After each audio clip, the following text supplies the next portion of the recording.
Hola, hola, sí me escuchan y pueden ver, ¿verdad?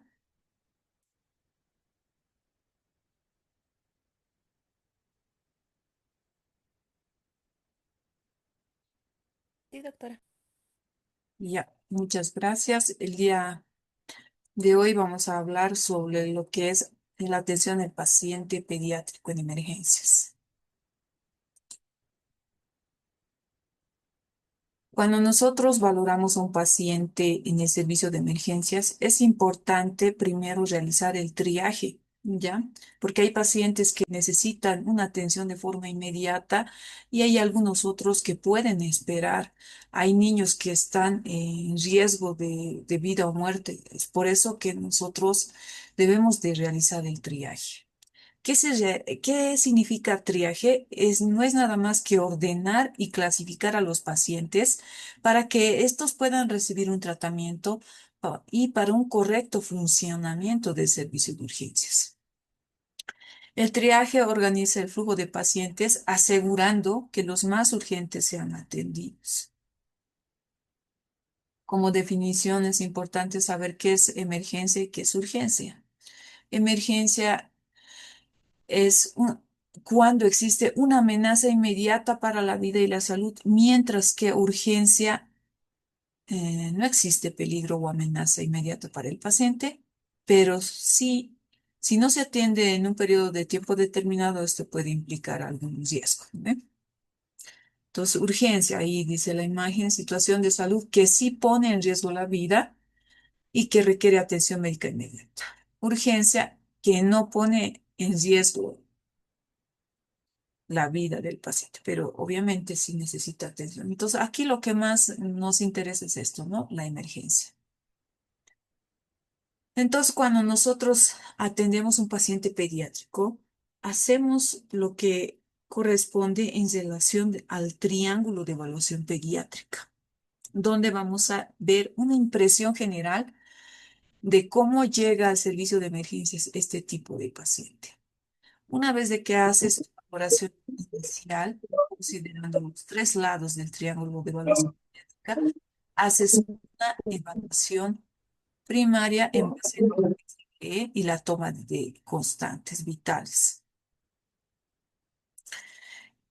Posteriormente se hará una evaluación secundaria donde realizaremos una anamnesis, una exploración física detallada y dirigida en base a la patología por la cual el paciente está asistiendo a dicha unidad. Una evaluación terciaria donde vamos a realizar pruebas complementarias en base a lo que nosotros hemos explorado y en base a nuestra anamnesis. Y una vez de que tengas tus pruebas complementarias, realizarás la reevaluación del paciente con todo lo que ya habíamos mencionado. Ya. Entonces, cuando nosotros valoramos al paciente en la emergencia, lo primero que nos impresiona es cómo se ve el niño, ¿eh? La apariencia, cómo se encuentra. ¿Será que está activo o reactivo? ¿Tiene una interactividad con el medio? ¿Será que está despierto o estará inconsciente? ¿Será que el niño está tranquilo o está llorando, irritable? ¿No se puede tranquilizar? ¿Cómo estará la mirada? ¿Está una mirada normal o tendrá una mirada fija? ¿Será que el niño nos dirige normal la palabra, está hablando o tiene un llanto consolable, inconsolable? Entonces, estos aspectos de la apariencia, de cómo se ve el niño en primera instancia, me interesa para definir si necesita una atención inmediata, ¿ya? Entonces, en base al triángulo de evaluación pediátrica, nosotros decidimos si lo vamos a atender de forma inmediata o puede esperar. ¿Qué pasa en relación al otro lado del triángulo de evaluación, que es la respiración? ¿Cómo será que ese niño está respirando? ¿Será que los ruidos respiratorios son normales o al contrario, serán anormales? El niño tendrá estridor, estará ronco, tendrá sibilancias o estará con quejido. ¿O será que el niño está adoptando una posición de olfateo o en trípode y no puede y no quiere acostarse? Tiene rechazo al acostarse. El tiraje, si es menor a mayor gravedad, utilización de músculos accesorios o aleteo nasal, ¿no? Mientras más grave es esto, el tiraje o la dificultad respiratoria, el paciente está mucho más grave. En relación a la circulación, ¿cómo estará la piel del niño? ¿Estará pálido? ¿Está normal, rosado? ¿O estará con una piel moteada? ¿O está cianótico? Vean, solamente considerando, mirándole al paciente cómo respira, cómo está el aspecto, cómo estará su circulación, pálido, cianótico, todo eso, sin haberlo tal vez ni siquiera tocado, podemos definir este está grave y atenderlo de forma inmediata. Entonces, para eso sirve el triángulo de evaluación pediátrica. Entonces, en este caso, por ejemplo, ¿cómo se ve este niño? ¿Qué apariencia tiene? ¿Está activo? No, no está activo, está inconsciente el niño. Tenemos que valorar eso, cómo se ve. ¿Está llorando? No, está llorando. ¿O cómo está? Decaído, tal vez. Hipoactivo, no responde estímulos, ¿no? La apariencia. Entonces, en la apariencia nos fijamos el tono. Estará hipotónico, como un trapito lo estará manejando, como un muñeco de trapo lo habrá traído la madre al servicio de emergencia. ¿Será que ese niño no se mueve o está hipoactivo como en la imagen anterior? La reactividad. ¿Será que responde o no a los estímulos externos? Tú le pellizcas o le molestas. ¿Será que despierta o no despierta? ¿Interacciona con el medio? En este caso, el chiquito no, pues no interacciona con el medio, está hipoactivo, no despierta, inconsciente, ¿no? Consuelo, irritabilidad, llanto inconsolable. Hay algunos niños que vienen a la emergencia así y la madre te dice, doctor o doctora, generalmente mi bebé a estas horas empieza a dormir tranquilo, pero de repente empezó a llorar. Está muy irritable y llora y no se puede calmar con nada y no quiere ni mi pecho, no quiere nada, ¿sí, no? ¿Cómo estará la mirada? Como en este caso una mirada perdida, tal vez, ¿no? Una mirada perdida, tal vez no hay nada, no estará la mirada, ¿no? O una mirada fija, ¿cómo estará?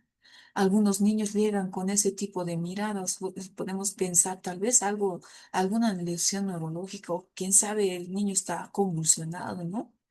El lenguaje, ¿cómo estará? ¿Será que el niño estará hablando normal? Depende de la edad bastante eso, ¿no? Si es un lactante que recién está empezando a balbucear, tal vez te dirá gaga, gaga, ¿no? Pero si no está balbuceando como generalmente lo hacía y tiene un llanto, ya sea débil, apagado o ausente, ahí me tiene que preocupar porque la apariencia de este paciente está alterada. Es incapaz de hablar de forma adecuada a su edad. Quién sabe, ese niño se cayó de más de 2 metros y ya no puede hablar, ¿no? Ahí está alterado tiene una alteración en la apariencia. Aquí tenemos la parte respiratoria.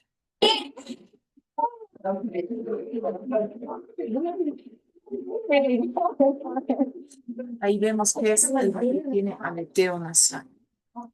Quién sabe, el chiquito ni bien lo ves, viene así. O viene así, la madre viene con un bebé con quejido y la madre dice, no sé, está llorando extraño, se está quejando todo.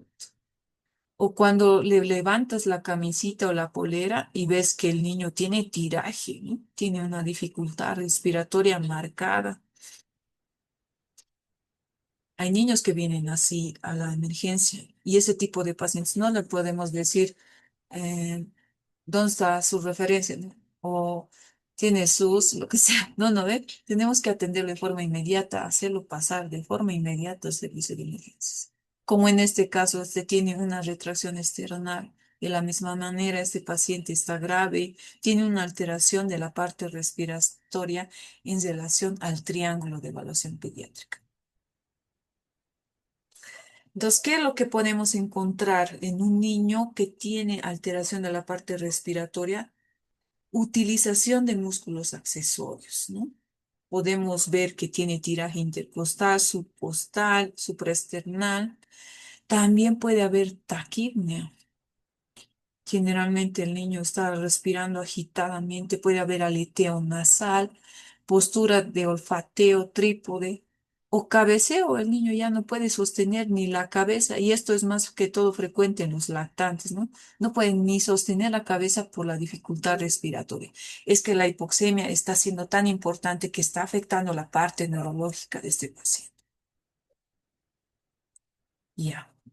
Ahora en la parte circulatoria, ¿cómo estará esa piel? ¿Será que el chiquito está rosado o no? No, no está sonrosado. En este caso, vean, un niño está súper pálido. Eso no es normal. O existe una cianosis distal o cianosis central, donde vemos, miren, una cianosis perioral. O tiene una piel reticulada, un aspecto de piel moteada también. Entonces, esto no es normal. Esto implica que está afectada la parte circulatoria de ese paciente. Entonces, mediante el diagnóstico fisiopatológico del triángulo de evaluación pediátrica, basta que uno esté alterado, ese niño debe ser atendido de forma inmediata, ¿ya? Por ejemplo, si en el aspecto el niño no responde a estímulos externos, está alterado su aspecto, entonces puede haber una disfunción del sistema nervioso central. Si el niño tiene dificultad respiratoria, tiene en la parte respiratoria, podemos decir dificultad respiratoria, ¿no? Si tiene alteración del aspecto y la parte respiratoria, digamos, está inconsciente el niño y además tiene dificultad respiratoria, podemos decir está en insuficiencia respiratoria, ¿no? Si tiene alteración circulatoria, está muy pálido, puede ser un choco. O también si tiene una alteración del aspecto neurológico o un aspecto mm, clínico como tal, y circulatorio puede ser un shock descompensado. Y si tiene alteración de los tres aspectos, aspecto mm, respiratorio, circulatorio, puede tener un fallo cardiorrespiratorio.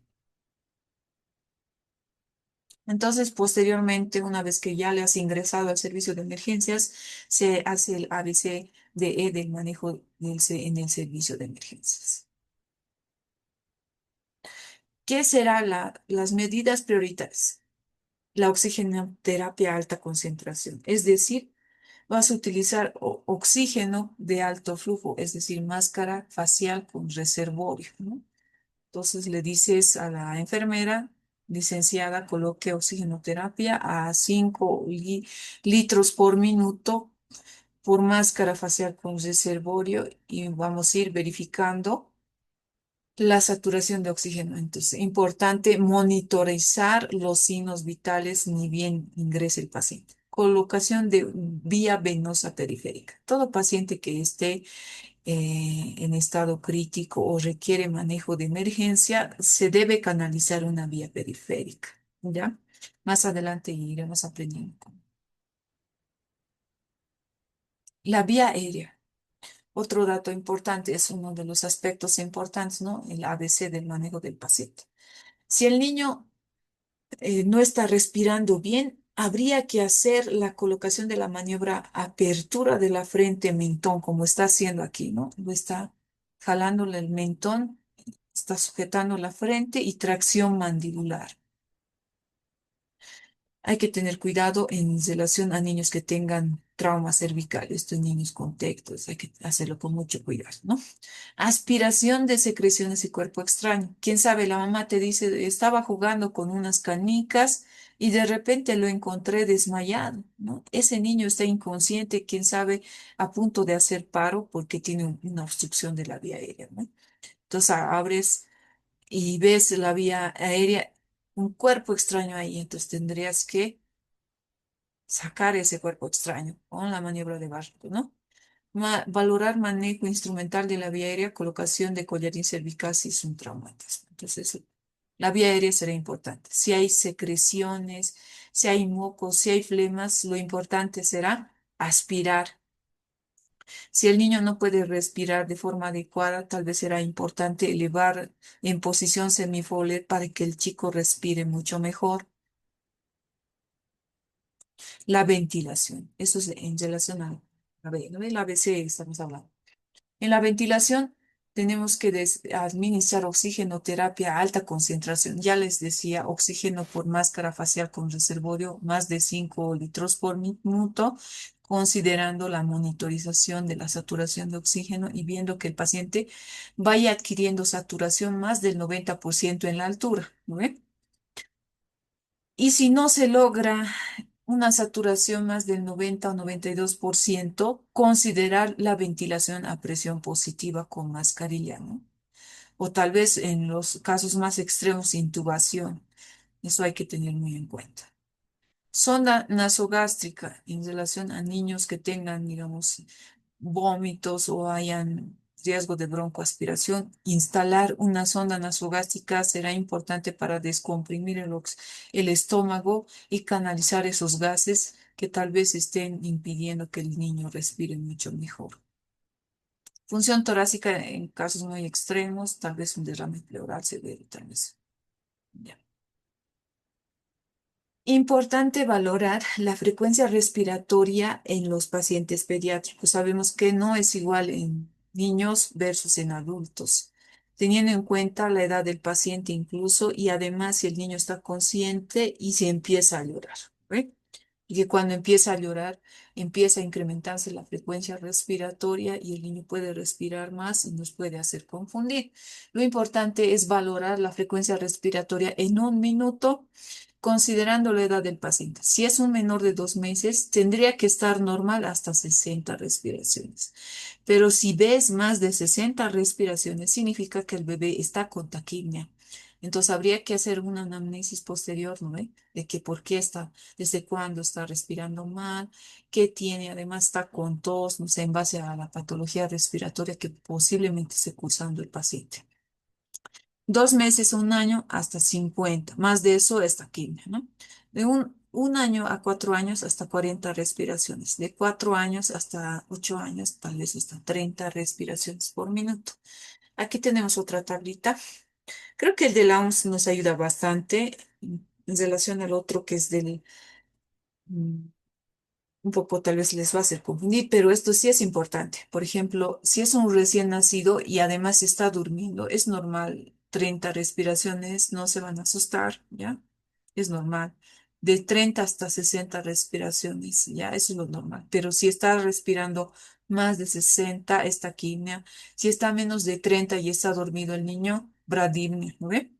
De 3 meses a 2 años puede ser entre 24 hasta 40, tiene un amplio rango, ¿no?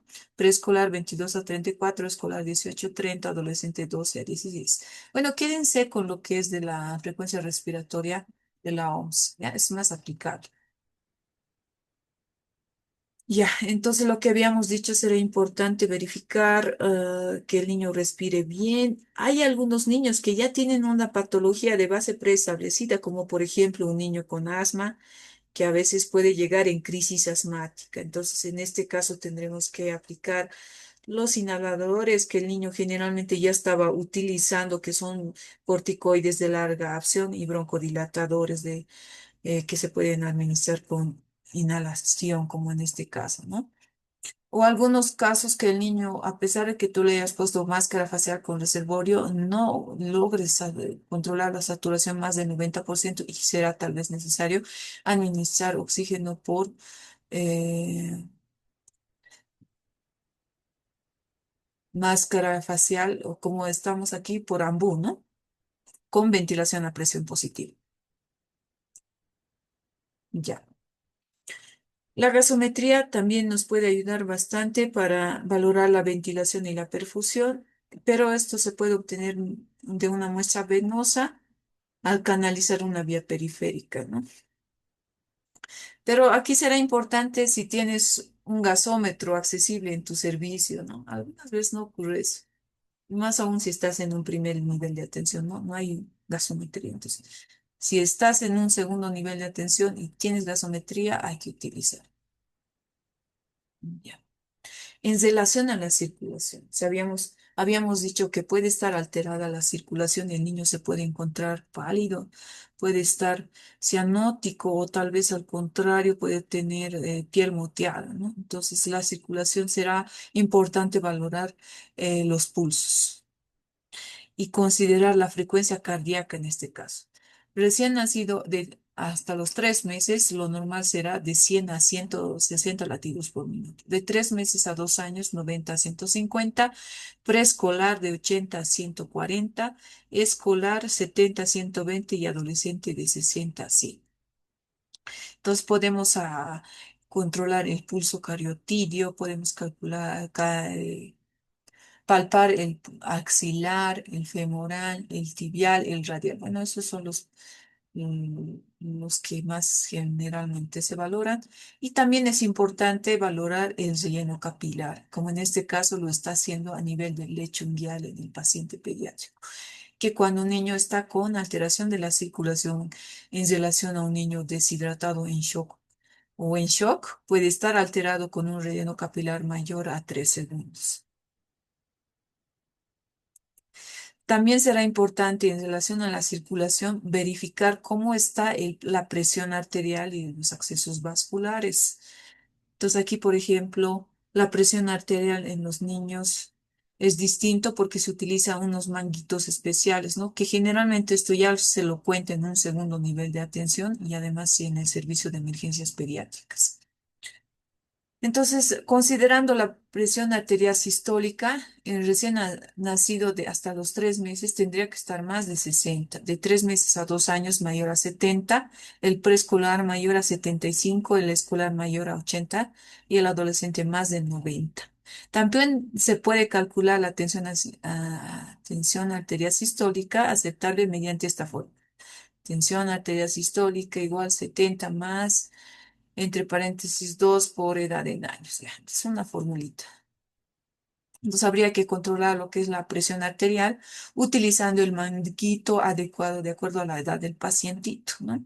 Y también sería importante que la enfermera logre canalizar una vía periférica, como en este caso, para tener un acceso ah, inmediato para administración de algún medicamento que sea necesario.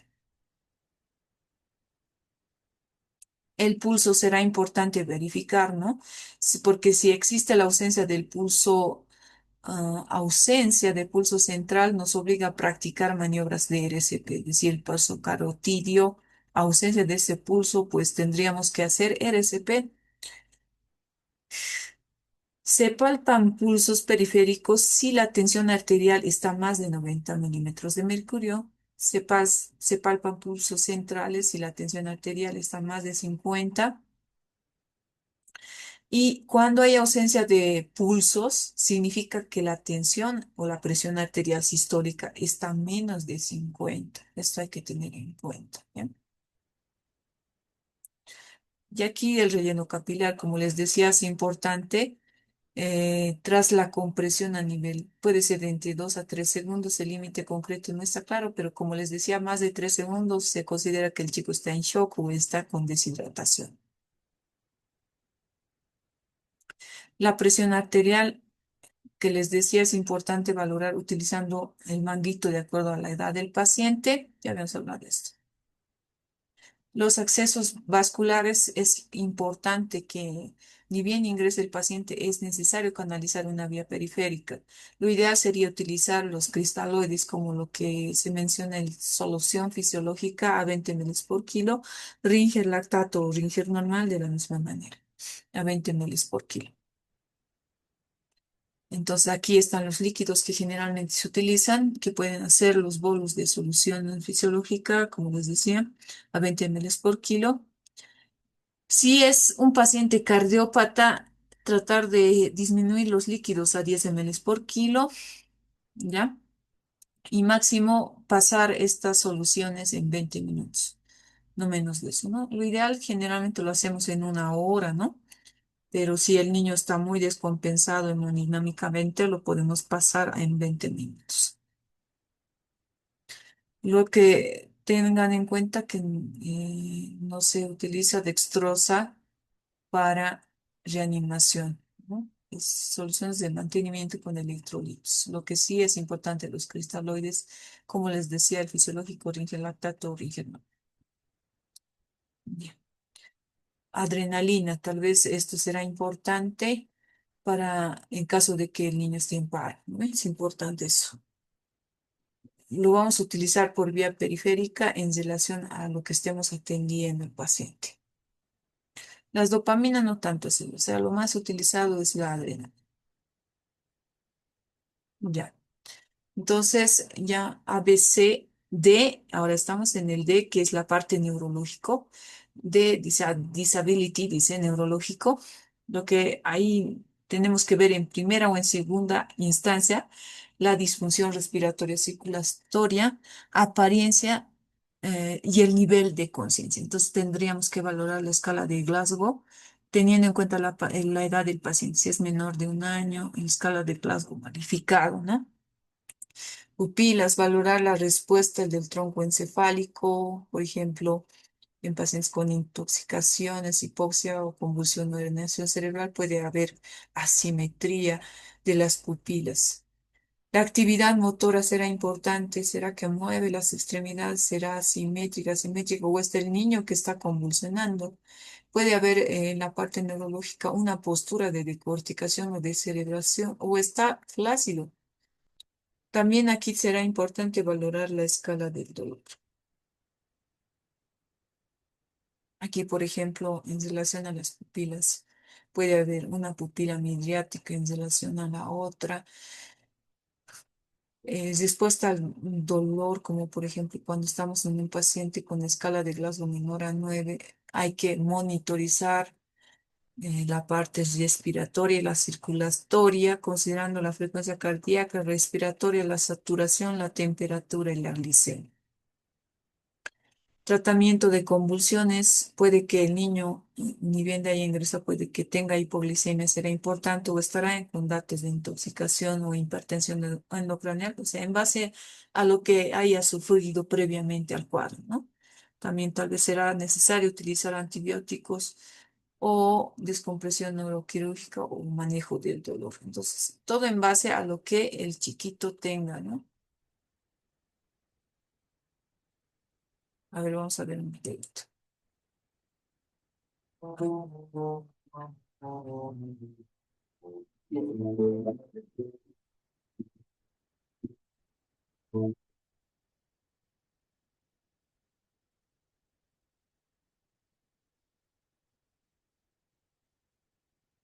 La de coma de Glasgow es una herramienta utilizada para evaluar y calcular el nivel de conciencia de un paciente, además de apoyarnos a clasificar los traumatismos craneoencefálicos. Nosotros lo dividiremos en tres categorías a las que les daremos una respectiva puntuación, cuya suma nos dará una puntuación máxima de 15 o una mínima posible de 3. Una manera fácil de recordar las categorías es escribiendo O, V, M, que hacen referencia a ocular, verbal y motor. En ese mismo orden las enumeraremos. Ocular 4, verbal 5, motor 6. Como ya dijimos, el total en ocular es de 4 y se evaluará de la siguiente manera. En el momento en el que veamos al paciente, debemos preguntarnos si éste mueve los ojos de una manera normal o espontánea. Si es así, tendrá una calificación de 4. Si el paciente no presenta estos movimientos espontáneos, pero responde al pedírselo, tendrá 3. Si no responde al estímulo auditivo, pero hace un estímulo doloroso, tendrá una puntuación de 2. Y si no responde por nada, su puntuación será de 1. Para la siguiente categoría, evaluaremos el componente verbal. Debemos preguntarnos si el paciente está contestando de una manera normal. Esto se logra con tres preguntas con las que evaluaremos persona, tiempo y lugar. Como por ejemplo, ¿cuál es tu nombre? ¿Dónde te encuentras? ¿Qué día es? Si contesta correcto a las tres preguntas, le daremos una puntuación de 5, por lo que diremos que se encuentra orientado. Pero si no responde a alguna de las tres preguntas de una manera adecuada, le pondremos una calificación de 4 y daremos por hecho que se encuentra desorientado. En el caso de responder de manera inapropiada a las preguntas, como por ejemplo, ¿dónde estás? Y él responde, Pepino, nosotros le calificaremos con 3. Si por otro lado responde con sonidos que no podemos comprender, tendrá una calificación de 2.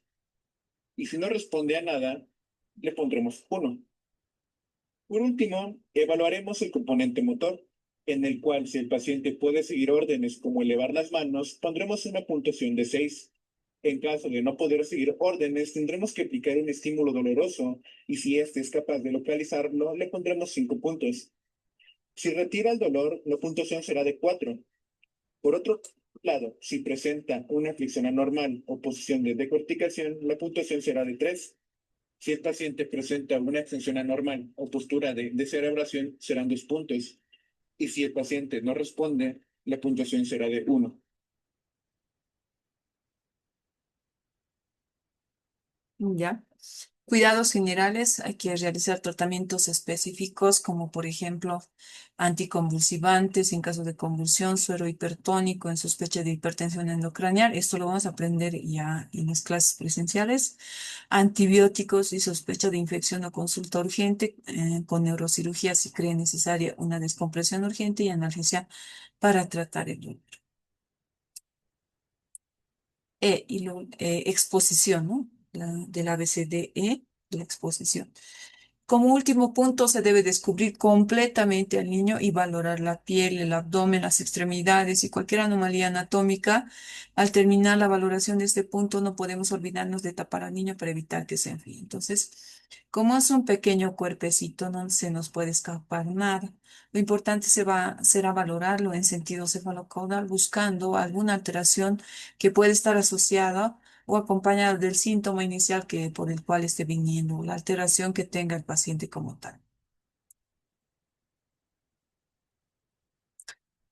Y ya, esto es importante cuando está indicado la intubación endotraqueal en relación a fallo respiratorio grave, shock refractario a líquidos, coma por una respuesta al dolor Glasgow 8 o menor, fallo en la ventilación o oxigenación a pesar de ventilación mecánica, necesidad de control prolongado de la vía aérea, sangrado continuo que ocupa la vía aérea, transporte del paciente inestable. Aquí un ejemplo de cómo se calcula el diámetro del tubo. Podemos usar la fórmula, ¿no? 4 más edad en años dividido entre 4, o para tubos con balón 3,5 más edad en años dividido entre 4, siendo recomendable tener preparados un tubo de mayor y menor número de tamaño, además de calcular. Para decidir la profundidad a la cual introducir el tubo desde la comisura vocal, multiplicaremos el calibre calculado. Aquí hay otro ejemplo. Cálculo del diámetro del tubo orotraqueal en pacientes pediátricos. Si es prematuro, utilizamos el 2,5. Si es recién nacido, el número 3. Si tiene una edad de entre 6 meses o un año, el 3,5 a 4. Si tiene entre 1 a 2 años, el 4 a 4, de 4 o al 5. Mayores de 2 años, edad en años más 16 dividido entre 4 y edad en años dividido entre 4 más 4. Ya en la evaluación secundaria realizamos una anamnesis y una exploración física detallada para obtener una historia clínica del episodio actual, una exploración física dirigida y un enfoque diagnóstico inicial. Y también podríamos estimar el peso del niño, es decir, tiene entre 1 a 10 años, podríamos calcular el peso igual 2 por edad en años más 4, ¿no? Lo importante, si el niño está consciente y puede colaborar, controlar el peso, ¿no? Y en la anamnesis será importante preguntar elementos básicos de la historia clínica. Nos ayuda este mnemotécnico, que es el mnemotécnico sample. Sample S de signos y síntomas, que nos va a describir las características de cada uno de ellos, ¿no? De cómo está, qué tenía. Alergias, es importante preguntar si tenía algún tipo de alergias, algún medicamento, ¿no? Medicaciones, si el niño ha recibido algún tratamiento previo o recibe algún tratamiento habitual antes de que se complique. Patologías previas, cualquiera que puede estar cruzando el paciente y que nos ayude a dilucidar el cuadro. Última ingesta, será importante preguntar qué cosa es lo que había ingerido previamente antes de que el niño llegue inconsciente. Puede ser una pelotita, una cacheta, ¿no? Eventos que hayan podido conducir a su estado actual. Tal vez el niño se cayó de 2 o 3 metros, ¿no? Entonces, este memotécnico nos ayuda a ordenar y a obtener de una manera minuciosa la historia clínica del paciente, una anamnesis detallada. Entonces, por ejemplo, cuando vemos en una valoración inicial lo que valoramos en el triángulo de evaluación pediátrica, apariencia, trabajo respiratorio y circulación. Cuando el niño esté estable, significa que tiene los tres lados normales. No hay alteración de la apariencia, el trabajo respiratorio no hay, está normal y hay una circulación normal. Entonces, puedes hacer una evaluación secundaria, exploración física, una evaluación terciaria, pruebas complementarias y orientación diagnóstica. Lo puedes hacer de una manera, eh, el paciente puede esperar y puedes hacer esto un poquito, digamos, no tan alarmante, digamos, no de forma inmediata, no de forma, no de emergencia, ¿no? Pero cuando está inestable, tal vez tiene aumento del trabajo respiratorio, entonces lo que tienes que hacer, oxigenoterapia al 100%, monitorización, control de la frecuencia cardíaca, respiratoria, saturación de oxígeno, presión arterial, glicemia y un acceso venoso. Posteriormente tendrías que hacer un ABCDE del manejo del paciente y una evaluación secuencial y el tratamiento. Una vez que lo hayas estabilizado al paciente, ya te vas a la evaluación secundaria con el sample, valoras las características de su patología que esté cursando, ¿no? Síntomas, antecedentes, medicación, todo eso, ¿no? Exploración física detallada y la evaluación terciaria con pruebas complementarias y diagnóstico. Reevaluaciones frecuentes con el TEP y ABDC, ABCDE, signos y síntomas importantes, ¿no? Y eso es todo. Voy a terminar la reunión y nos vemos para la siguiente sesión que sería reanimación neonatal.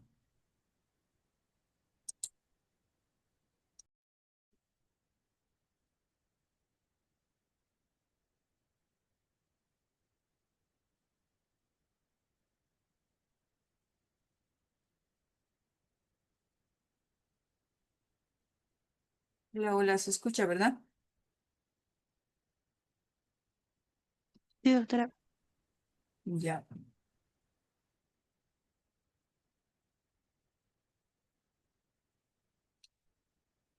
Ahora vamos a hablar de lo que es reanimación neonatal como una introducción.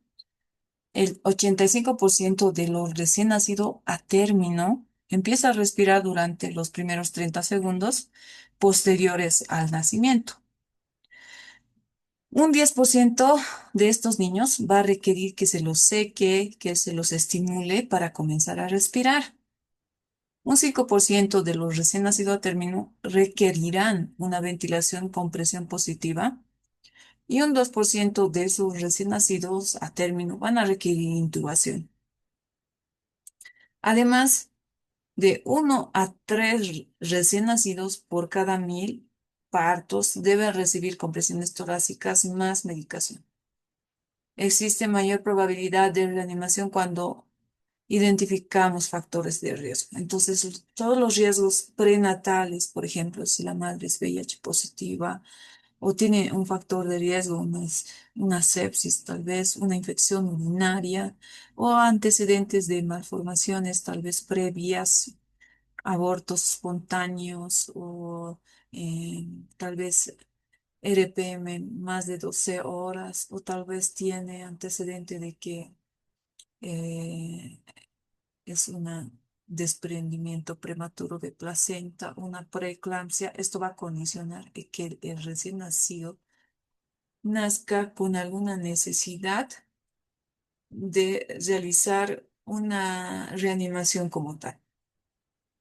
Entonces, es importante factores de riesgo, como hace un momento les mencionaba, antes del parto, ¿no? Es importante como médicos que nos enteremos qué factores de riesgo tiene el bebé. La edad gestacional menor a 36,6 semanas o mayor a 42 semanas, ¿no? Quién sabe, es un prematuro que va a necesitar reanimación avanzada porque va a empezar a tener distrés respiratorio propia de una enfermedad de membrana aérea. La hipertensión materna de por sí está asociada a la prematurez, generalmente por el desprendimiento prematuro de placenta. Preeclampsia o eclampsia, que igual va a condicionar una hipoxia neonatal, una asfixia que va a complicar el recién nacido, oligohidramnios, polidramnios, restricción de crecimiento intrauterino, no contar con controles prenatales, anomalías fetales significativas que tal vez hayan sido detectadas por ecografía, ¿no?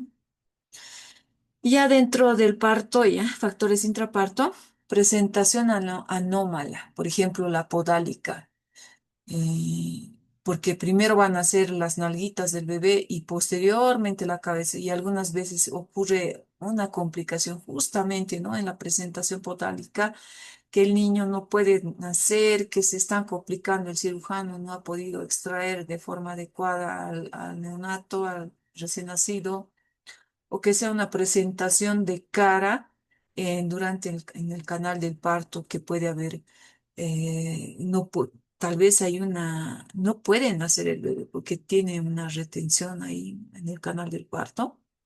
Una cesárea de emergencia, ya sea por cualquier causa, ¿no? Anestesio materna general, o sea, si le ponen analgesia o anestesia general, de por sí ese recién nacido van a ser deprimido por el efecto de la anestesia.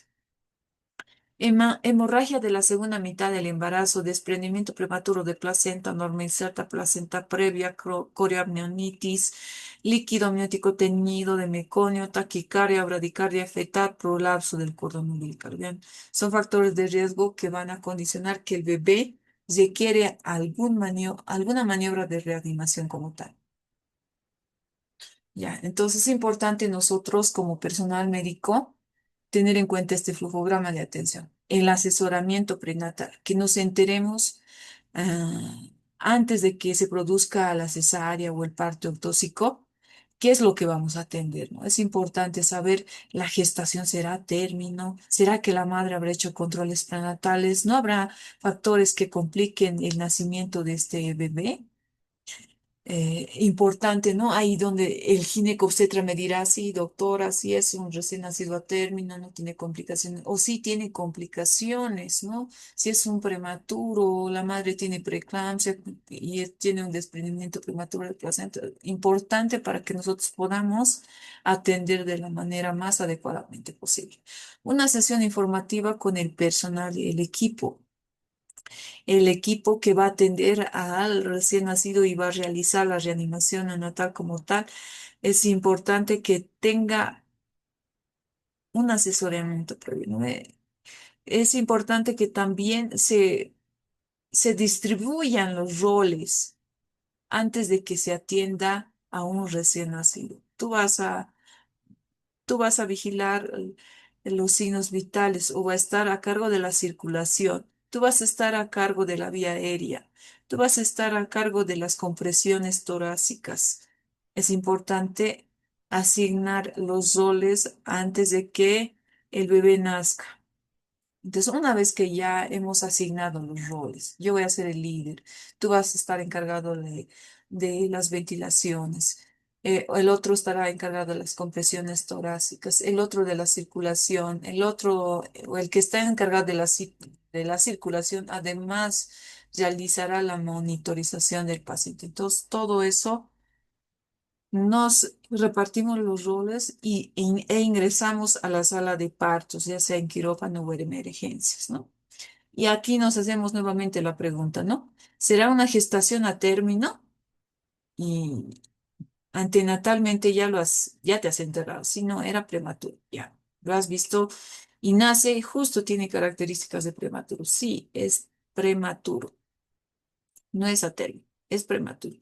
¿Tiene buen tono, respira o llora? Las tres preguntas que se hacen en primera instancia. No, no tiene buen tono, no respira y no llora. Antiguamente, esto ya, yo sé que ustedes ya, médicos, ya han hecho todos estos procedimientos, ya saben, cuando nace un bebé sin complicaciones, son los procedimientos de rutina, ¿no ve? Vamos a hablar de eso, vamos a hablar de lo que se hace cuando el bebé nace con alguna alteración al primer minuto de vida, es decir, es prematuro, no tiene buen tono, no respira, no llora. Entonces, cualquiera de esas preguntas, no. ¿Qué es lo que tenemos que hacer de forma inmediata? Es calentar al niño. Entonces, importante que esté preparado el lugar donde vamos a recibir a ese bebé. La cuna radiante tendría que estar encendida, irradiando la calor. El ambiente donde vamos a recibir tendría que ser una temperatura de 24, 28 grados centígrados. Entonces, con las sabanillas precalentadas, nosotros lo calentamos en el lugar en la cuna radiante, lo secamos. El secado debe ser enérgico con la sabanilla, ¿no? Que lo has recibido. Estimulamos, o sea, al secar estás estimulando por el que lo estás frotando. Y además abrimos la vía aérea. Entonces, aquí será importante verificar si el chiquito tiene algunas secreciones, tal vez hay líquido amniótico, hay sangre, hay meconio. Si fuera necesario, aspirar. Importante. Entonces, por eso es importante cuando recibes al recién nacido, tener una pera en tu mano. Una vez que has aspirado, has secado, has estimulado, has calentado, ¿qué pasa? El niño sigue en apnea, es decir, no respira o tal vez está jadeando, está en bloqueo. ¿Tiene una frecuencia cardíaca menor a 100 latidos por minuto? Sí, entonces, ¿qué pasa? A continuación, lo que tienes que hacer es la ventilación a presión positiva, utilizando la máscara adecuada para la edad. Es importante tener en cuenta eso. O sea, el material antes de que entres a reanimación ya tiene que estar listo, no hay que alistar después, en ese momento todo tiene que estar preparado. Colocar el que está a cargo de la circulación estará monitorizando al paciente la saturación preductal, es decir, en la mano derecha, ¿no? Antes del ductus, por eso se llama preductal, y estará controlando la frecuencia cardíaca y la saturación. Y el que está a cargo de la ventilación a presión positiva ya estará administrando la ventilación a presión positiva.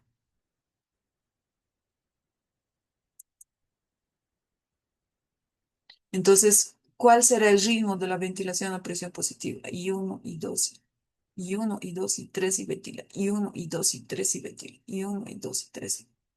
Ese es el ritmo.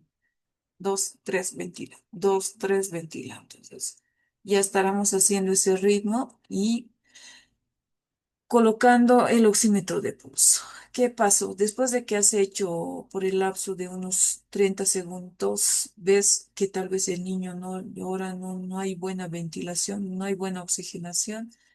Tal vez será que no estamos agarrando bien el ambú. Tal vez será que no le hemos posicionado bien y tendríamos que volver a revisar esto de la maniobra de la ventilación a presión positiva. Hay un mnemotécnico que más adelante lo vamos a ver, ¿ya? Entonces, verificando todo eso, controlamos según el flujograma de atención, el paciente en paro, ¿no? Una vez que has hecho la ventilación a presión positiva de forma adecuada y resulta que no ha mejorado, la frecuencia cardíaca sigue en menos de 100. Entonces, aquí, de la misma manera, como les decía hace un momento, hay que garantizar que se esté ventilando bien. Y si has verificado que no hay fugas de aire, que la vía aérea está bien abierta, que no hay secreciones, entonces tendrías que considerar la utilización de un tubo endotraqueal o una mascarilla de aire. ¿Ya? Entonces ya estás preparando tu tubo endotraqueal. Habíamos dicho que era prematuro, entonces tendremos que utilizar un tubo 2.5 o 2, depende, ¿no? Y ya. Y ahora resulta, después de que estás intentando intubar al paciente, la frecuencia cardíaca llega a menos de 60 latidos por minuto. En ese caso ya el niño ya tendría que estar intubado. Tubo endotraqueal y ya empezamos las compresiones torácicas. El ritmo, y uno, y dos, y tres, ventila. Y uno, y dos, y tres, y ventila. Entonces, 3-1 es el ritmo de compresiones torácicas versus una ventilación con oxígeno al 100%. Controlar la frecuencia cardíaca. Si sigue en menos de 60 y has verificado que el tubo no está obstruido y estás ventilando bien, entonces ahí lo que ingresará es el que está a cargo de la circulación, colocará una vía umbilical. Eso lo vamos a aprender en la sesión, en la simulación clínica, por si acaso. y estará colocando por la vena umbilical una onfaloclisis y estará administrando adrenalina cada 3 a 5 minutos a una dosis de 0,12 ml por kilogramo. Y si la frecuencia cardíaca se mantiene en menos de 60, podríamos considerar hipovolemia o neumotórax. Habría que considerar eso, ¿no? Hay que ir administrando cada 3 a 5 minutos la adrenalina y por el lapso de hasta unos 15 minutos. Después de que has hecho las compresiones, la ventilación, la administración de adrenalina y a pesar de eso no responde el paciente, ya definitivamente se nos fue. ¿Ve? Una vez de que ya has logrado sacarlo del paro, digamos que con administración de adrenalina, a la primera dosis sube más de 60 latidos por minuto, no significa que al paciente le hemos salvado por completo, no tienen que extubar al niño, tenemos que continuar con la ventilación a presión positiva y tenemos que transferir al niño a terapia intensiva, ¿no? Y una vez de que ya el niño ya está en terapia intensiva con asistencia respiratoria mecánica, hacemos el debriefing, ¿ya? El debriefing nos sirve para evaluar cómo hemos trabajado. Si al que le tocaba la circulación tenía que monitorizar, habrá monitorizado al paciente, ¿será que le habrá puesto la onfaloclisis de manera adecuada? El que estaba a cargo de las compresiones torácicas, ¿será que habrá hecho buenas compresiones torácicas? El que estaba a cargo de la ventilación a presión positiva, ¿será que habrá ventilado bien o no habrá ventilado? El que está a cargo de la intubación endotraqueal, ¿será que lo habrá intubado bien? El debriefing sirve para hacer un análisis del manejo de este paciente que hemos reanimado, ¿ya? Ya. Entonces, vamos a volver a repasar lo que acabo de decirles. Estas son las preguntas que debemos hacer antes de cada parto. ¿Cuál es la edad gestacional prevista? No, entonces, siempre preguntar, nunca vamos a quirófano sin saber o a sala de parto sin saber cuál es la edad gestacional de ese paciente, ¿no ve? Te dirá el ginecobstetra, ya son 38 semanas. Ah, ya, está bien, a término, está perfecto, ¿no ve? El líquido amniótico es claro y si te dice no, no es claro, es meconial, ahí tienen que preocuparse.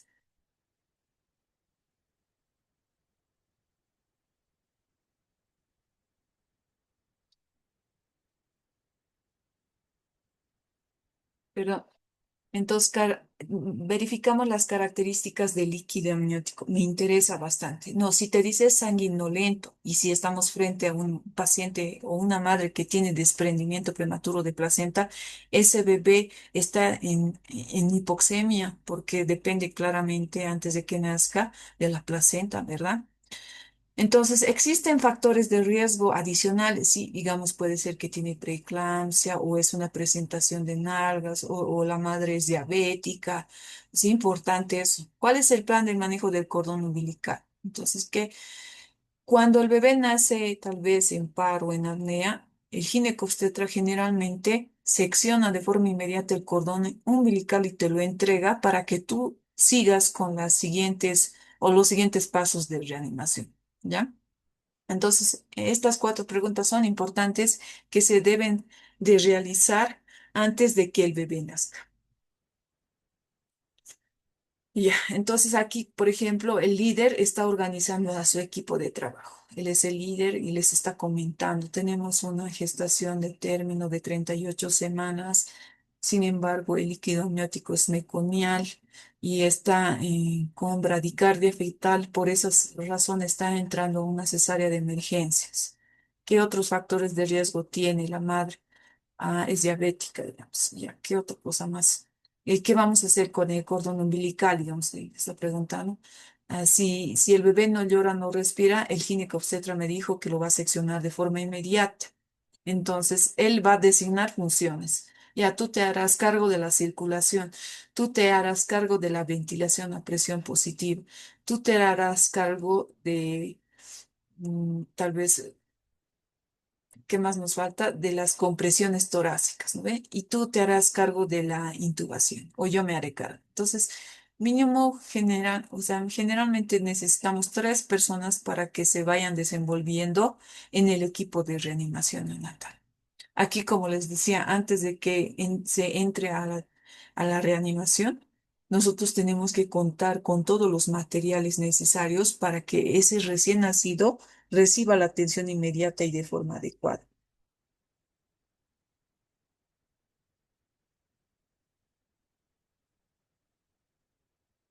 ¿Ya? Ya, lo que les decía en relación a los pasos iniciales de la reanimación, proporciona calor. Es importante que la cuna radiante esté encendida y emita la calor como tal. Donde vamos a llevar al niño al calentador, una cuna radiante para no provocar la pérdida de calor y el bebé debe estar descubierto por una mejor visualización y la temperatura corporal del bebé tendría que mantenerse entre 36,5 y 37,5. Entonces, generalmente estos aparatos, las cunas radiantes, tienen un sensor de temperatura que se puede colocar en el cuerpito del bebé y controlar la temperatura, ¿no? Para eso. Y también el ambiente, lo que les decía, tendría que estar entre 24 a 28 grados centígrados para evitar que el niño se enfríe. Secar, les decías, el secado tiene que ser meticuloso, tiene que ser de forma enérgica, secando la cabeza, el tórax, para evitar la pérdida de calor. ¿Ya? Debemos tomar en cuenta que a los prematuros de menos de 32 semanas no es necesario secarlo. Esta es una excepción, hay que tener muy en cuenta eso, ¿no? Porque cuando son prematuritos, la pérdida, la deshidratación es más importante y lo más importante no será secarlo, sino envolverlo en un algodón y colocarlo en plástico de polietileno para que se evite la pérdida de calor por evaporación. Ya. Estimular. Hay algunos bebés que tal vez cuando nacen no lloran, ¿no ve? Será importante estimular para que el niño pueda respirar y al respirar, como nosotros valoramos, con el llanto, empieza a llorar. Entonces, si con el secado el niño no llora, entonces estimulamos.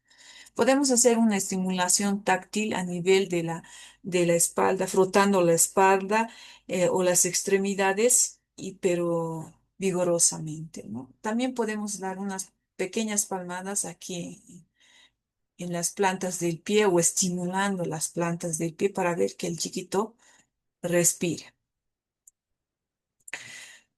Posicionar la cabeza del cuello para abrir la vía aérea. Este es otro dato importante porque, y además, cuando ya nos estamos preparando para hacer la reanimación neonatal, importante ver si el niño está respirando bien o no, si hay secreciones, si hay alguna cosa por ahí, hay que aspirarlo, teniendo en cuenta que mientras más prematuro sea el bebé, el occipucio es más prominente y por lo tanto será necesario colocar por aquí abajo una sabanilla, una toallita para que nos pueda ayudar a visualizar lo que es las cuerdas vocales, ¿verdad? Para realizar la intubación como tal.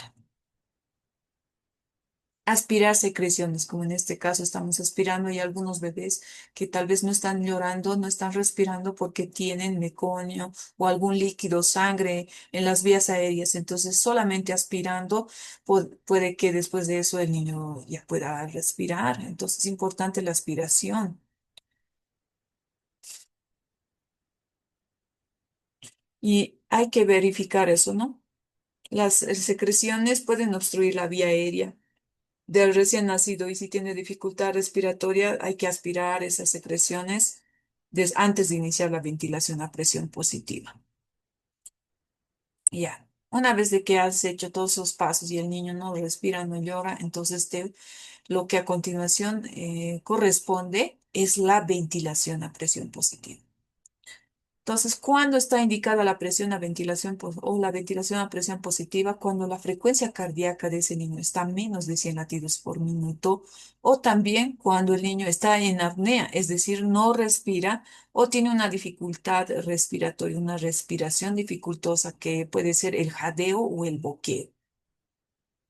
Entonces, lo que aquí también nos interesa valorar es la saturación de oxígeno que puede estar por debajo del rango objetivo a pesar del oxígeno a flujo libre con CPAP. Ya. Se debe iniciar la ventilación a presión positiva dentro del primer minuto después del parto y no se debe esperar que responda a la estimulación si ya pasó más de un minuto. Entonces, los primeros 30 segundos que vamos a hacer la estimulación, el secado enérgico, la aspiración. Entonces, si en ese tiempo no respira, entonces ya empezamos lo que es la ventilación a presión positiva. Ya. Mientras vamos a hacer la ventilación a presión positiva, se debe verificar la frecuencia cardíaca y observar el movimiento torácico. Esto es importante y más aún cuando tú estás sujetando de forma adecuada la máscara facial y estás haciendo una ventilación adecuada. ¿Ve? También es importante en este tiempo que el que está encargado de la circulación ya haya colocado el oxímetro de pulso en la mano derecha, ¿no ve? En la muñeca derecha. Entonces, esta ventilación a presión positiva se dará en un ciclo de ventilaciones de 30 segundos. O sea, en los 30 segundos restantes que tienes en tu primer minuto de oro, que se denomina, entonces tienes que garantizar que haya una buena respuesta de ventilación a presión positiva. Y si tienes una buena ventilación, esto va a garantizar que el niño tenga un incremento de la frecuencia cardíaca y llore inmediatamente. Bueno, eso es lo que quisiéramos todos, ¿no? Pero a veces no ocurre esto. A pesar de que le hayas hecho una buena ventilación, el niño tal vez no va a responder. Entonces, esta tablita es importante. Nos ayuda a valorar la saturación reductal del niño. Al primer minuto de vida, este bebé puede estar saturando entre 60 a 65%. El monitor nos va a dar esos parámetros. No hay que asustarse, porque a medida que vayan pasando los minutos, por ejemplo, a los 5 minutos, ya el bebé va a saturar entre 80 a 85% y a los 10 minutos entre 85 a 95%. Eso es lo ideal, eso es lo que tendremos que alcanzar, ¿no? Pero si está como muy por debajo de esto, ahí ya tenemos que preocuparnos porque no estamos logrando administrar la oxigenoterapia que necesita ese paciente. Ya. Concentración inicial de oxígeno para ventilación a presión positiva. Si el bebé es un bebé, un prematuro menos de 35 semanas, se tiene que hacer con oxígeno al 21 al 30%, es decir, puede ser con oxígeno aire ambiente, ¿no? Si es mayor de 35 semanas, oxígeno al 21%. Ya. Ahora, les decía que cuando estábamos haciendo la ventilación a presión positiva, a veces, a pesar de que ya le estés haciendo el ritmo, ventila 2 3 ventila 2 3 ventila 2 3, ¿no? Ese es el ritmo. Puede que no hayas logrado que incremente la frecuencia cardíaca. Entonces, ahí, quién sabe, no estás agarrando bien la máscara facial, quién sabe, no estás ventilando de forma adecuada con el ambú. Además, entonces, por esa razón es importante aplicar lo que son el Mr. Sopa, ¿ya? El Mr. Sopa me va a ayudar a corregir algunos de los pasos que me estoy equivocando en la ventilación a presión positiva, ¿ya? La M, ¿qué significa? Es la mascarilla, ¿ya? Tal vez la mascarilla es muy grande para ese prematuro, entonces habría que ajustar esa mascarilla y utilizar una mascarilla adecuada para su tamaño.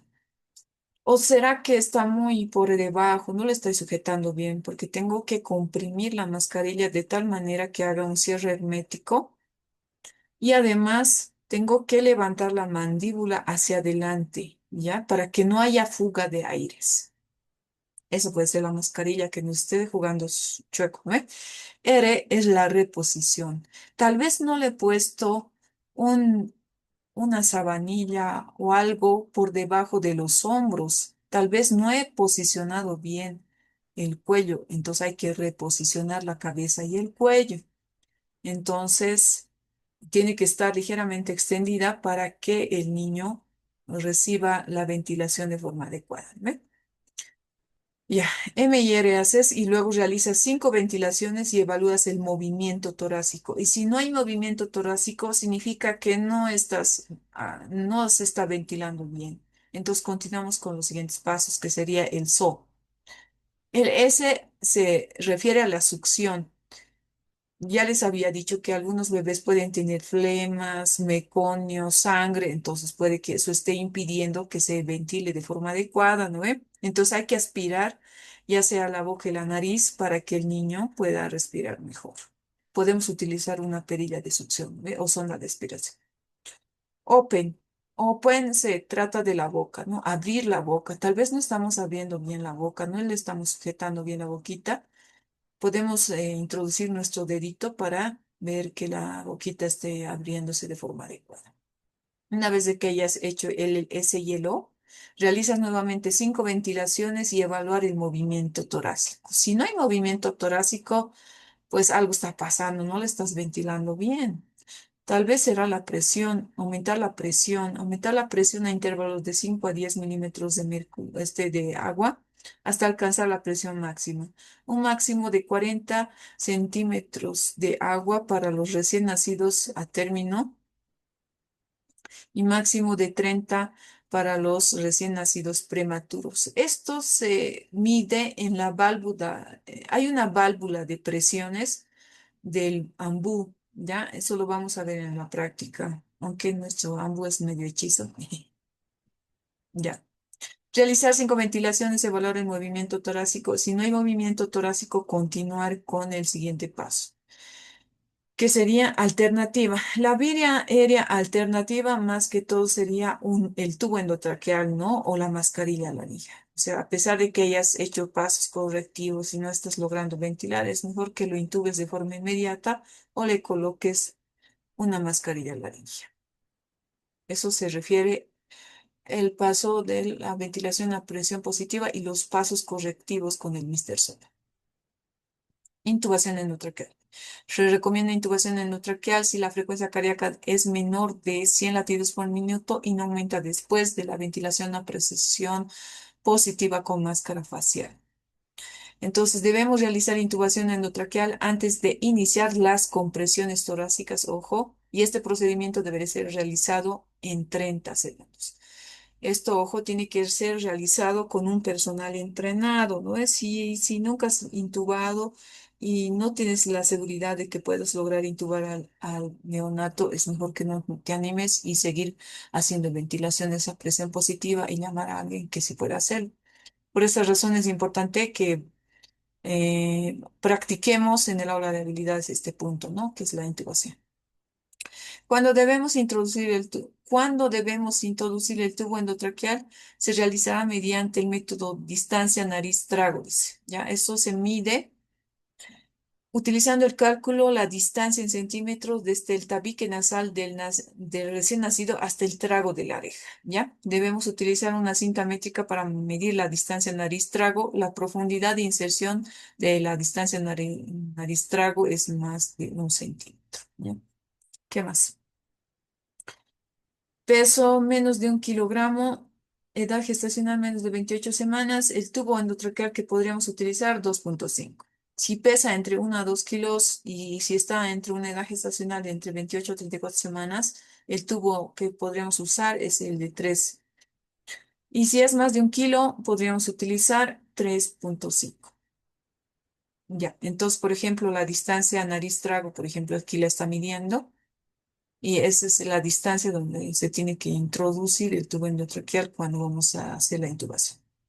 Importante tener en cuenta que antes de hacer la intubación endotraqueal, el personal que está a cargo de la vía aérea de intubación tiene que verificar que el laringoscopio esté funcionando bien, que los tubos endotraqueales tengamos para escoger en el momento, porque a veces puede variar la edad gestacional, ¿no? Ni bien nace por ahí esa término, es grande, ¿no? Entonces hay que tener estos tubos de los distintos tamaños, tener una sonda de aspiración, estetoscopio neonatal.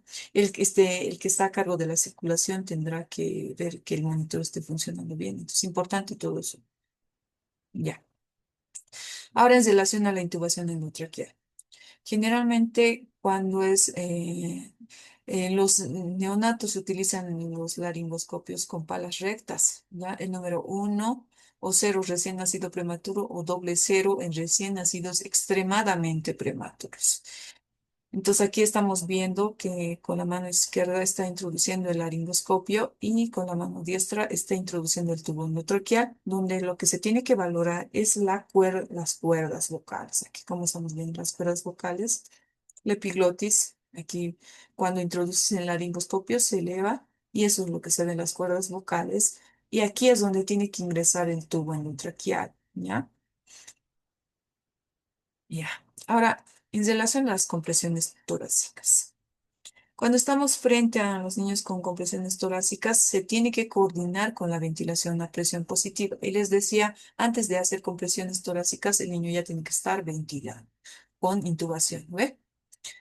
Si la frecuencia cardíaca del bebé sigue siendo menor a 60 latidos por minuto de al menos 30 segundos de ventilación a presión positiva efectiva, que expande los pulmones, entonces debe realizarse una coordinación con la ventilación a presión positiva, por lo cual se recomienda intubar previamente al recién nacido, lo que les decía, ¿no? Entonces, ¿cómo son? ¿Cómo se realizarían las compresiones torácicas? Generalmente con los dos pulgares en el tercio inferior del esternón, pero por encima de la apéndice sifoides, desde la cabecera de la cama de las manos que rodean al tórax, como en este caso, ¿ven? Estos son las compresiones torácicas que se deben de realizar. El ritmo adecuado para coordinar de las compresiones y uno, y 2, y 3 y ventila. Entonces, 3 compresiones por cada ventilación, ¿ve? Y uno, y 2, y 3 y ventila. El que está con el tubo y está con el bambú está ventilando. Y uno, y 2, 3 y ventila. Al decir y, como estás comprimiendo, ¿no ve? Entonces, le estás dando tiempo para que regrese la caja torácica a su estado anterior y de esa manera estás logrando que haya un buen masaje cardíaco, ¿no? Que dice, se debe administrar ventilación artificial. A los 60 segundos debo reevaluar la frecuencia cardíaca. Y he hecho 1 minuto de esto y valoramos cómo estará. En este caso ya el paciente está monitorizado. El que está a cargo de la circulación está controlando la frecuencia cardíaca. Debemos de detener las compresiones si la frecuencia cardíaca está por encima o más de 60 latidos por minuto. O sea, que hayas hecho 1 minuto y que hayas subido más de 60, magnífico, porque ya lo has logrado sacar del paro a ese bebé, ¿no? Pero ¿qué pasa si no? Y no sé, en este caso ya tendrías que utilizar la adrenalina a una dosis depende, ¿no? Como dice, se utiliza la adrenalina con efecto cronotrópico y inotrópico, ¿no? Que aumenta la contractilidad y la mejora la precarga y de postcarga. Se indica cuando persiste la frecuencia cardíaca menos de 60 latidos por minuto y asegurar a los 30 segundos de ventilación efectiva y otros 60 segundos de compresiones torácicas coordinadas utilizando oxígeno al 100%.